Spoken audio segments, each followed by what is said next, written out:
Espiritismo em Marcha, divulgando a doutrina espírita em nossa região. Um bom dia a todos. Novamente o programa Espiritismo em Marcha inicia-se trazendo e pedindo que Jesus, através da bênção do amparo espiritual, esteja com você, rádio ouvinte, e com toda a sua família. Amiga, e mais tarde recolher-lhe-ás o tesouro de bênçãos. Aceita o desafeto de ontem, oferecendo-lhe simpatia, e em futuro próximo terás um irmão compreensivo e devotado. Utiliza com proveito o vitem de que dispões auxiliando o necessitado, e amanhã entrarás na posse de valores inesperados da amizade e da alegria. Sorri com bondade e coopera com mais diligência em tua paisagem de serviço habitual, nos instantes do agora, e encontrarás companheiros ricos que de concurso fraterno nos dias que virão. As mais belas figuras geométricas começam num ponto simples. As mais comoventes sinfonias são iniciadas em notas pequeninas, aparentemente sem significação. Se pretendes um lugar no banquete da ciência e da fraternidade, do amor e da sabedoria, começa a estudar e a servir, a compreender e desculpar, a mentalizar o bem e a sublimar o próprio coração desde hoje. Espiritismo em Marcha. Agenda. Aberta as inscrições para o 17º Semesp, Seminário Espírita de Pernambuco, a ser realizado no Teatro Guararapes, Centro de Convenções de Pernambuco. Terá como tema central conflitos existenciais. Senhor, o que queres que eu faça? O evento está programado para ocorrer nos dias 29, 30 e 31 de julho. Contará com a presença de grandes palestrantes do movimento espírita de todo o Brasil.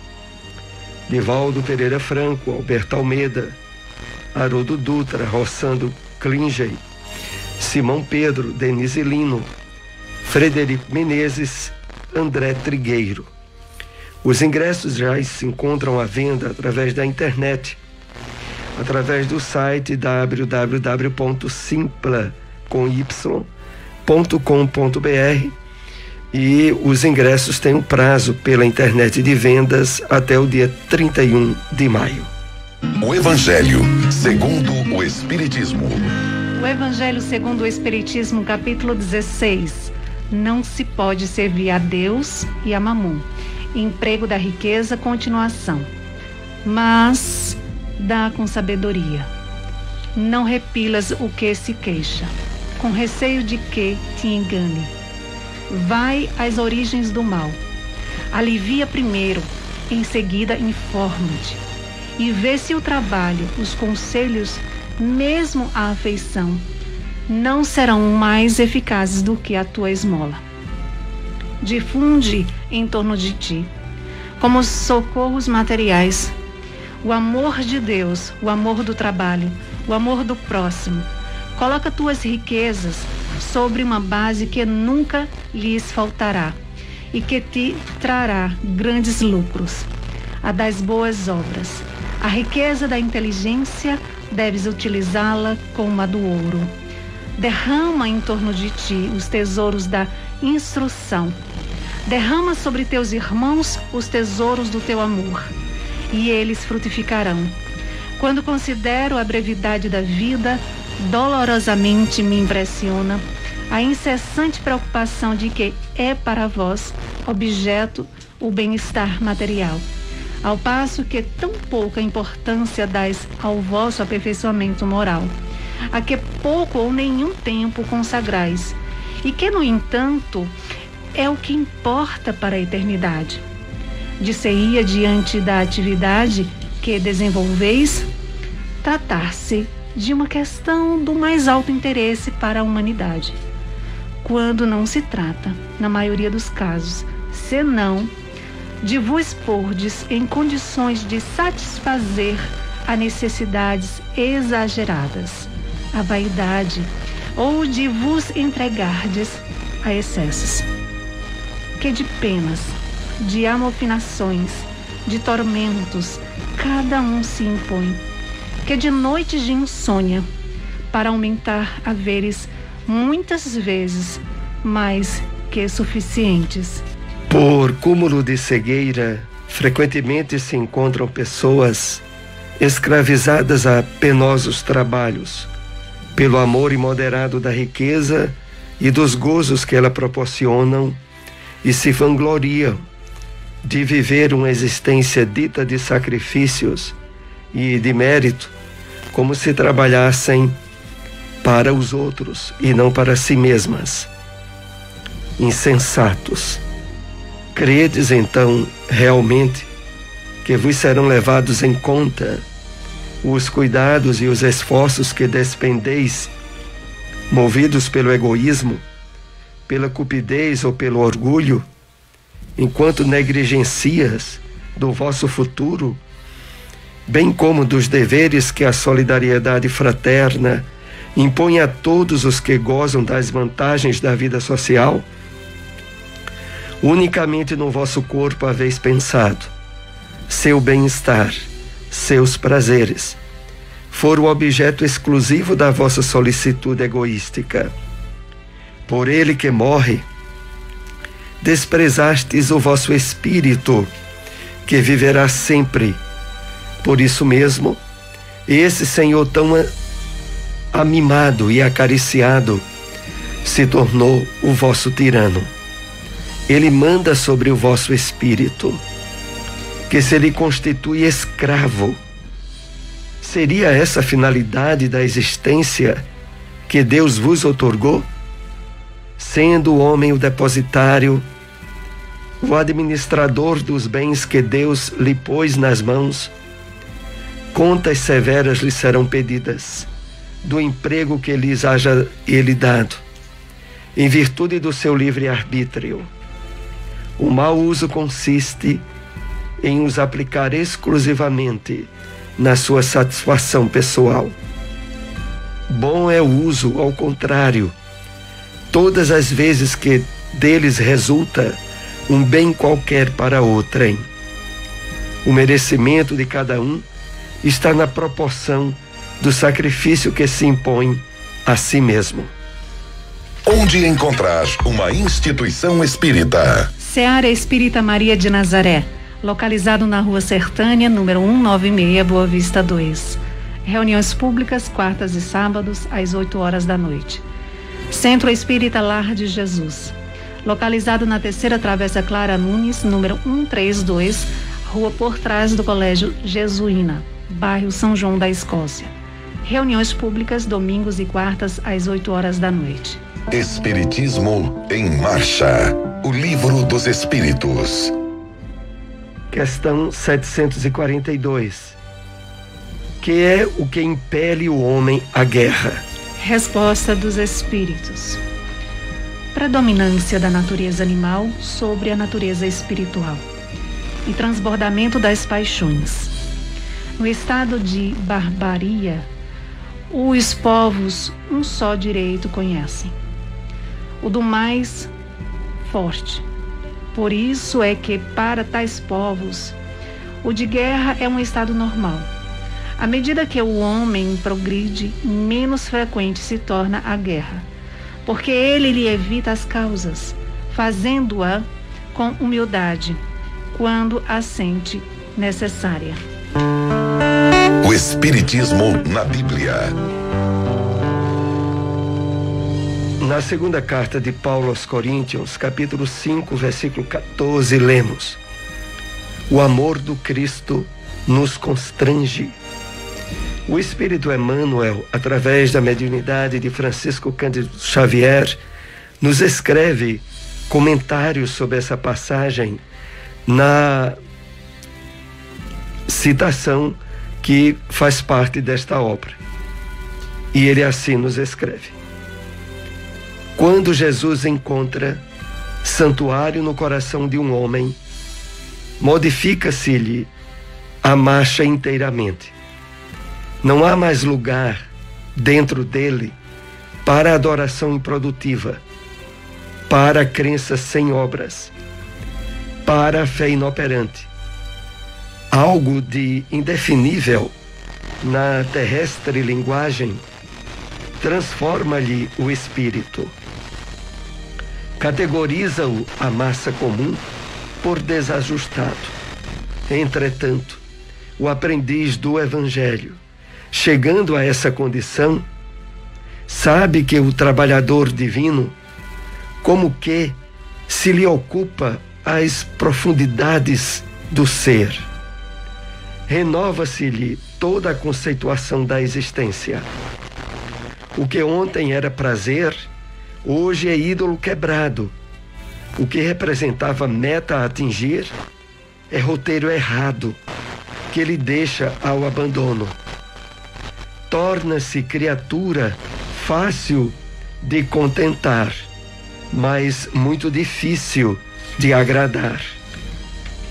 A voz do Mestre, persuasiva e doce, exorta-o e serve sem descanso. Converte-se-lhe a alma num estuário maravilhoso, onde os padecimentos vão ter, buscando arrimo, e por isso sofre a constante pressão das dores alheias. A própria vida física assegura-se um madeiro em que o Mestre se aflige. É-lhe o corpo, a cruz viva, em que o Senhor se agita crucificado. O único refúgio em que repousa é o trabalho, perseverante no bem geral. Insatisfeito, embora resignado, firme na fé, não obstante angustiado, servindo a todos, mas sozinho em si mesmo. Segue estrada fora, impelido por ocultos e indescritíveis aguilhões. Esse é o tipo de aprendiz que o amor do Cristo constrange.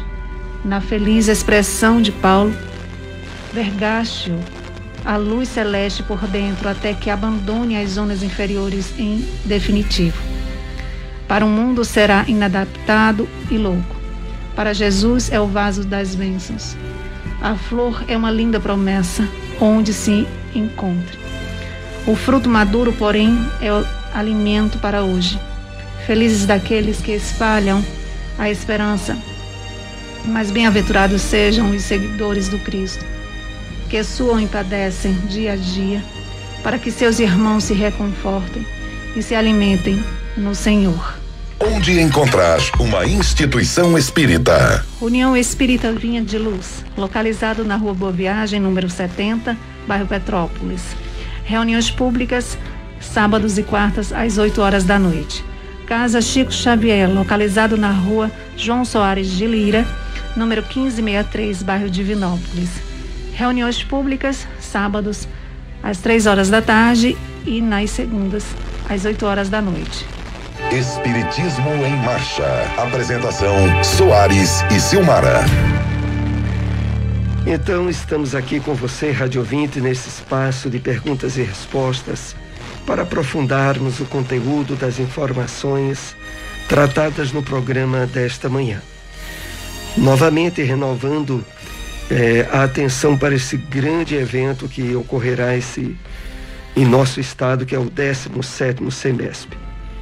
É um seminário realizado pelo Grupo Espírita Seara de Deus, lá do Janga Paulista, e que tem um conceito como sendo um dos eventos espíritas mais organizados e estruturados do país.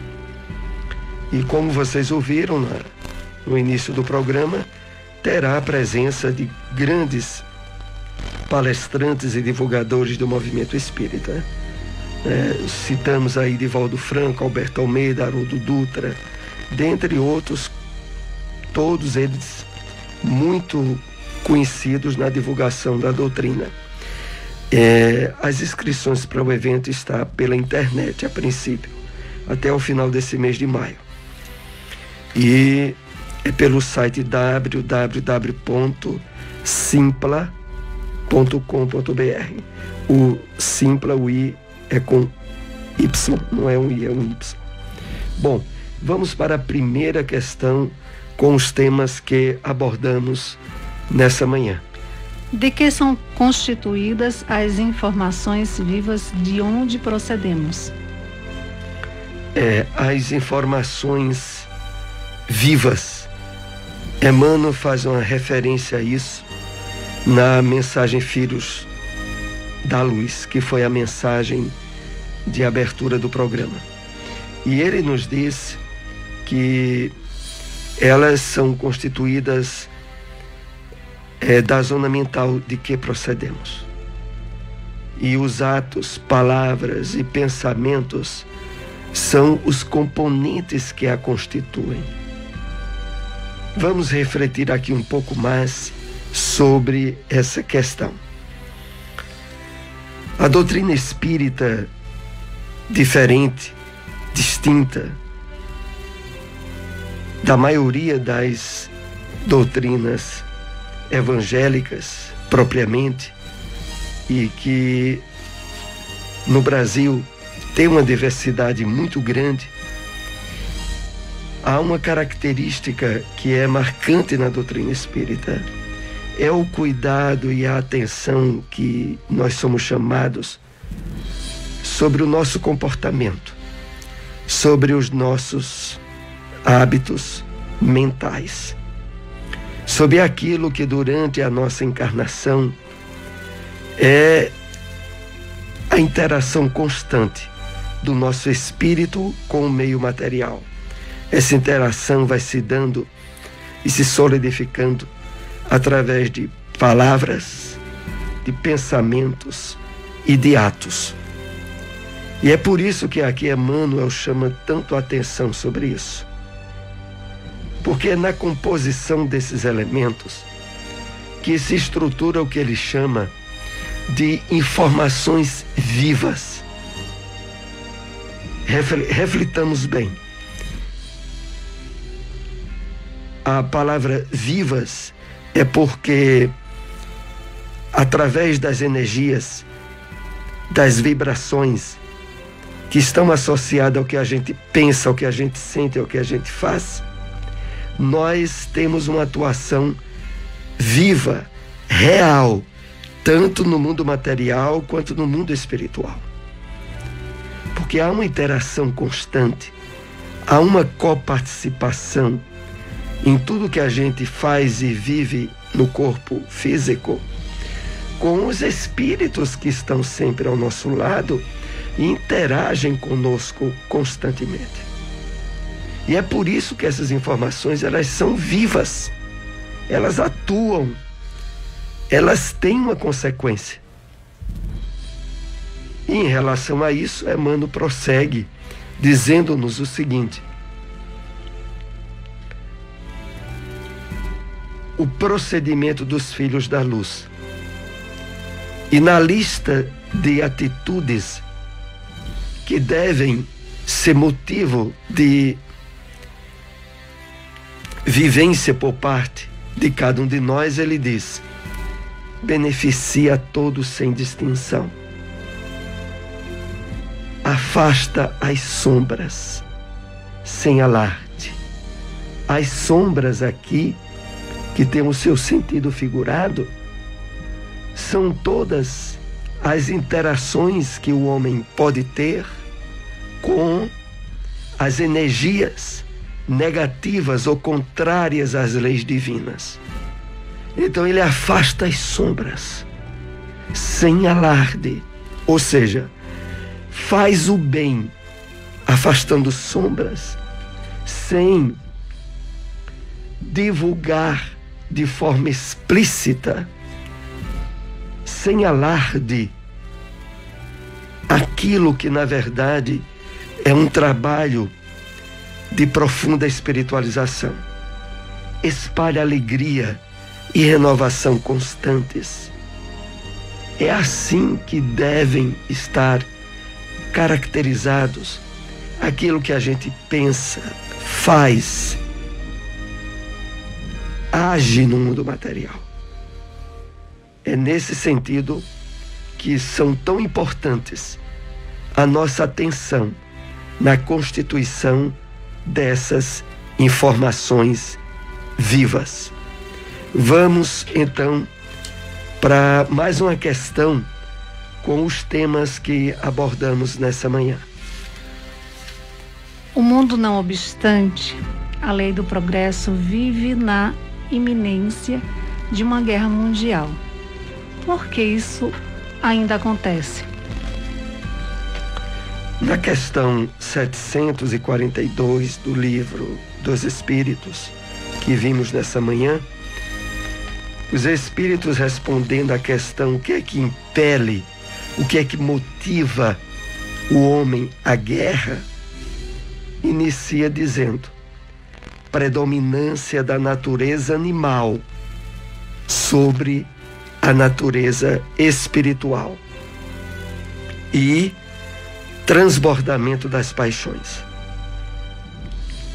Vamos aqui comentar essa resposta dada no livro dos Espíritos. Então, nós estamos aí vivendo esse período agora de grandes agitações em torno de uma possível terceira guerra mundial. Quando se pensava que esse tipo de situação já havia sido debelada pelos progressos da ciência, da medicina, de tudo aquilo que nos momentos atuais os países interagem ajudando uns aos outros. Nós vimos há pouco a questão das vacinas para o Covid, aonde a participação de laboratórios de diversos países davam-se as mãos na descoberta mais eficaz que se poderia no combate à pandemia do coronavírus. Houve vacinas da China, da Rússia, dos Estados Unidos, dentre outras. E depois, diminuída a incidência da pandemia, inclusive por causa das vacinas, que é importante que aqui se diga, hoje nós estamos vivendo um momento de decréscimo constante dos casos, sobretudo de morte do coronavírus. E a causa, não há dúvida nenhuma, é a vacina. Inclusive, essa semana vimos a notícia de que no estado de São Paulo, a principal causa de internação por Covid é a UTI infantil. São as crianças que, pela idade, ainda não puderam se vacinar, é que estão pegando o vírus do Covid. O que deixa muito explícito que a ausência da vacina é o principal fator que leva o homem a se contaminar e contagiar outros com o vírus. Mas para os adultos, a pandemia está tendo um decréscimo bastante acentuado em todo o Brasil e até no mundo como um todo, apesar de ter havido ainda algumas incidências em alguns países. Mas voltemos à questão da guerra. Então tá aí os países dando as mãos, e quando olha, surge essa guerra que já se arrasta por quase 3 meses, que deveríamos até dizer não é nem guerra, é de ataque da Rússia contra a Ucrânia. Porque guerra era se a Ucrânia tivesse também atacando lá a Rússia, tivesse devolvendo lá para a população da Rússia parte de bombas que tem recebido. Na verdade, não se deveria nem chamar de guerra, mas de ataque maciço não é, das Forças Armadas da Rússia contra a Ucrânia. Bom, a partir disso aí, gerou-se aí uma série de atritos econômicos, levando à possibilidade de uma guerra mundial. Então, a causa disso, o Livro dos Espíritos deixa bem claro: predominância da natureza animal sobre a natureza espiritual. É o resultado indireto do materialismo que ainda predomina na maioria da humanidade. E é por isso que o Espiritismo tem combatido de frente o materialismo. O Espiritismo não se dirige a combater religião nenhuma, pelo contrário. O Espiritismo dá as mãos a todas as doutrinas que facilita ao homem o caminho do progresso, do amor. Mas o materialismo, que é o principal fomentador das guerras, esse é combatido pelo Espiritismo. Então, nesse sentido, é que entendemos essa questão. Então, como estávamos dizendo, é a iluminação do homem, o despertamento dele para a sua verdadeira natureza, que é a natureza espiritual, que vai de uma vez por todas tirar esse flagelo da humanidade, que são as guerras. Estamos chegando aos momentos finais do nosso programa nesta manhã. Agradecemos a todos que nos acompanharam. Se possível, compartilhem, divulguem. Estamos aqui com vocês todos os domingos, 7:30 da manhã, na sua Rádio Liberdade. Até o próximo domingo. Um bom dia para todos. Espiritismo em Marcha, divulgando a doutrina espírita em nossa região.